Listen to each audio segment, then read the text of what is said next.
Kelompok 2, aktivasi dan enumerasi mikroba.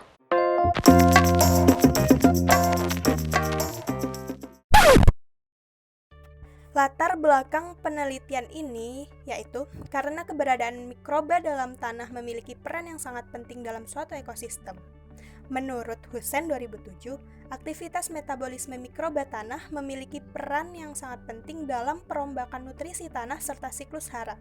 Nah, peran sentral dari mikroba inilah yang menjaga kesuburan dan produktivitas tanah. Untuk mengetahui keberadaan mikroba pada tanah dapat dilakukan dengan beberapa uji. Uji yang pertama yaitu uji aktivitas mikroba dan yang kedua yaitu enumerasi. Uji aktivitas mikroba sendiri dilakukan untuk mengetahui keaktifan metabolisme mikroorganisme pada tanah. Sedangkan uji enumerasi dilakukan untuk menghitung jumlah mikroba pada tanah. Manfaat dari percobaan ini sendiri dalam bidang rekayasa pertanian adalah dapat mengetahui aktivitas mikroba tanah pada lahan pertanian serta memelihara keberadaan mikroba tanah untuk meningkatkan produktivitas. Tujuan dari percobaan kali ini adalah 1. Menentukan aktivitas mikroba dari sampel tanah melalui hidrolisis FDA. 2. Menentukan jumlah bakteri, actinomyces, dan jamur yang terdapat pada sampel tanah. Kemudian hipotesisnya adalah 1. Perkiraan hasil percobaan aktivitas mikroba dengan uji hidrolisis FDA dari tinggi ke rendah adalah tanah subur, tanah sawah, kompos, dan tanah tandus. 2. Perkiraan hasil enumerasi terdapat pertumbuhan bakteri pada Na, actinomyces pada GYA, dan jamur pada PDA. Selanjutnya, Cara kerja dari pengukuran aktivitas mikroba tanah dengan metode hidrolisis FDA adalah sebagai berikut. Pertama, dimasukkan 1 gram sampel tanah ke dalam 50 ml larutan PBS steril. Langkah kedua, ditambah 0,5 ml FDA lalu di vortex agar larutan tercampur rata dan tutup dengan aluminium foil.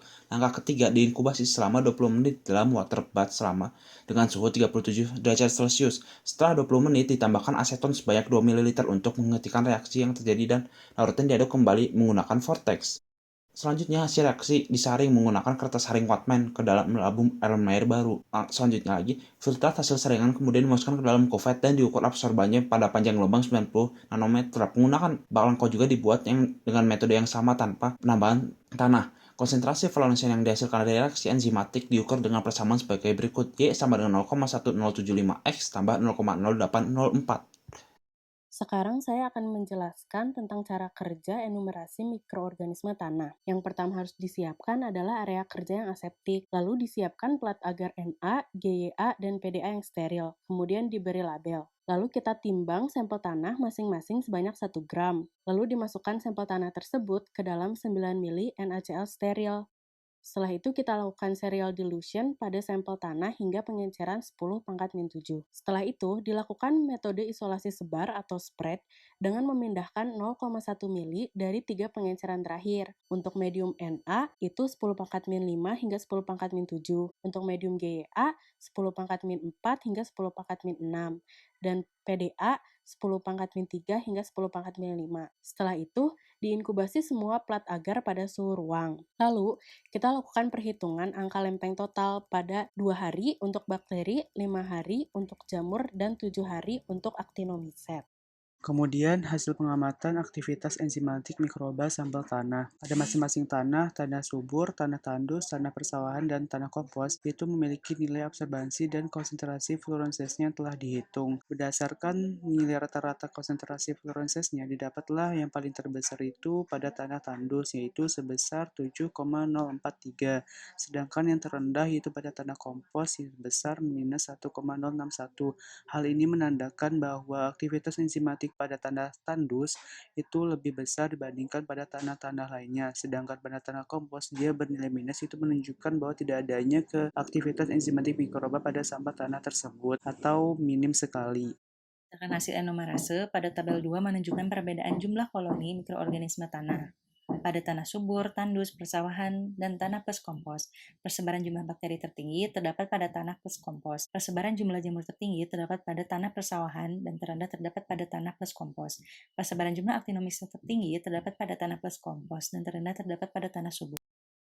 Pada praktikum ini, kami akan menentukan aktivitas mikroba dari sampel tanah melalui hidrolisis FDA, serta menentukan jumlah bakteri, aktinomiset, dan jamur yang terdapat pada sampel tanah. Hidrolisis fluorosen diasetat atau FDA adalah metode pengukuran aktivitas mikroba dengan mengukur nilai optical density atau absorbansinya menggunakan spektrofotometer UV-Vis. Wahyuningsi et al. 2018. Menurut Nugroho 2006, konsentrasi FDA yang terhidrolisis berkorelasi dengan jumlah sel, sehingga semakin banyak jumlah FDA yang terhidrolisis, maka semakin banyak jumlah sel yang terkandung dalam kultur. Lalu, enumerasi mikroba diuji dengan menggunakan metode Total Plate Count atau TPC. Menurut Devi et al. 2019, TPC merupakan salah satu cara untuk mempermudah dalam pengujian mikroorganisme dari suatu sampel dan dapat menunjukkan adanya mikroorganisme patogen maupun non-patogen dengan pengamatan secara visual yang kemudian dihitung jumlah koloni yang tumbuh.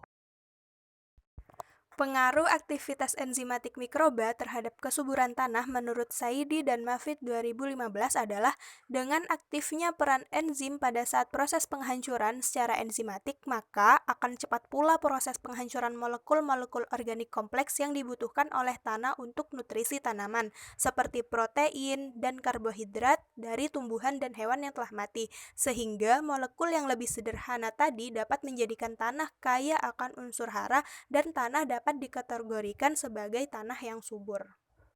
Berdasarkan hasil pengamatan terhadap aktivitas enzimatik mikroba pada sampel tanah dengan metode hidrolisis FDA, diperoleh bahwa berdasarkan nilai absorbansi sampel pada masing-masing tanah, baik tanah subur, tanah tandus, tanah persawahan, dan tanah kompos, pada tanah subur nilai absorbansinya sebesar 1,36605 dan konsentrasi fluorensesnya sebesar 6,414.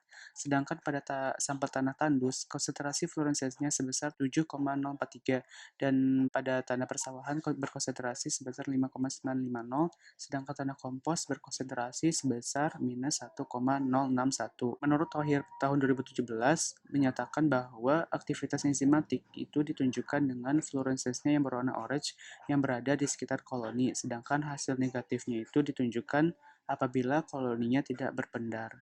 Proporsi kelimpahan mikroorganisme dalam tanah digunakan sebagai indeks kesuburan tanah, karena kesuburan tanah dipengaruhi oleh jumlah mikroorganisme yang tinggi.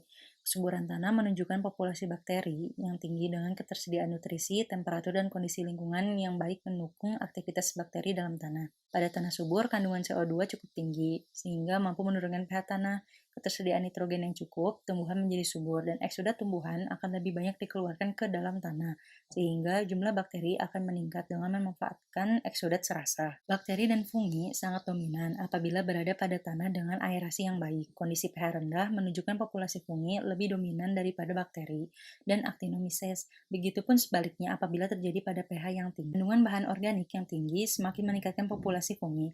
Fungi melakukan perombakan bahan organik pada umumnya mempunyai kemampuan yang lebih baik dibandingkan bakteri dalam mengurai sisa-sisa tanaman, seperti hemiselulosa, selulosa, dan lignin. Adapun efek tidak langsung keberadaan fungi menyebabkan asosiasi pada tanah yang membantu penyerapan air dan berbagai unsur hara sehingga dapat meningkatkan pertumbuhan tanaman. Kelimpahan actinomyces lebih dominan daripada mikroorganisme lain pada tanah.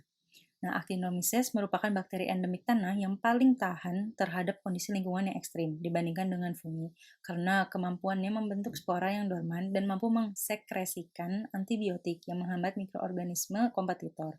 Tingginya total karbon dan nitrogen tanah yang relatif tinggi dibanding dengan unsur lain menjadikan faktor pendukung pertumbuhan actinomyces. Actinomyces memiliki diversitas dan kelimpahan yang tinggi dalam kesuburan tanah.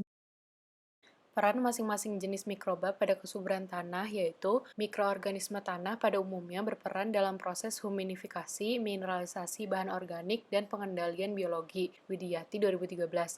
Bakteri tanah memiliki peran dalam siklus unsur hara seperti siklus nitrogen, siklus fosfor, dan siklus sulfur. Selain itu pula, bakteri berperan dalam dekomposer dan pengendali biologi. Kemudian untuk fungi di dalam tanah memiliki peran sebagai dekomposer dan juga beberapa fungi dapat menghasilkan senyawa yang menghambat atau membunuh mikroba patogen. Bidianto 2011. Selanjutnya yaitu actinomyces di dalam tanah yang memiliki peran besar dalam siklus nutrisi serta membantu penyediaan unsur hara bagi tanaman dan mineralisasi unsur hara fosfor anorganik dan organik menjadi bentuk yang tersedia bagi tanaman. Istiana et al. 2014.